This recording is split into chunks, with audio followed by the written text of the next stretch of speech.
ICC শাস্তির মুখে পাকিস্তানের 3 তারকা ক্রিকেটার। রেকর্ড রান তাড়া করে দক্ষিণ আফ্রিকার বিপক্ষে জয় পাওয়ার পর আইসিসির আচরণবিধি লঙ্ঘনের দায়ে জরিমানার কবলে পড়লেন পাকিস্তানের 3 ক্রিকেটার শাহিন শাহ আফ্রিদি, সাউদ শাকিল ও কামরান গুলাম।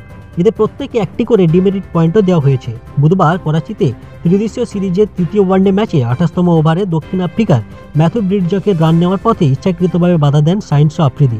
এরপর দুজনের মধ্যে উত্তপ্ত বাক্য বিনিময় ও শারীরিক সংঘর্ষ হয়। এর ফলে আইসিসির কোড অফ কন্ডাক্টের 2.12 ধারা ভঙ্গ করায় আফ্রিদির ম্যাচ ফির 25% জরিমানা করা হয়েছে।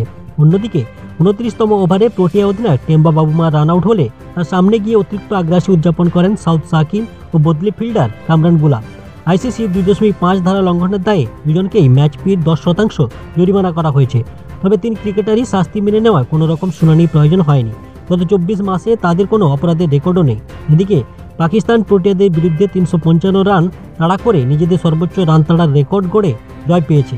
আজ শুক্রবার নিউজিল্যান্ড ও পাকিস্তানের মুখোমুখি হবে বাবর আজমের দল, যা চ্যাম্পিয়ন্স ট্রফির প্রস্তুতির জন্য খুবই গুরুত্বপূর্ণ।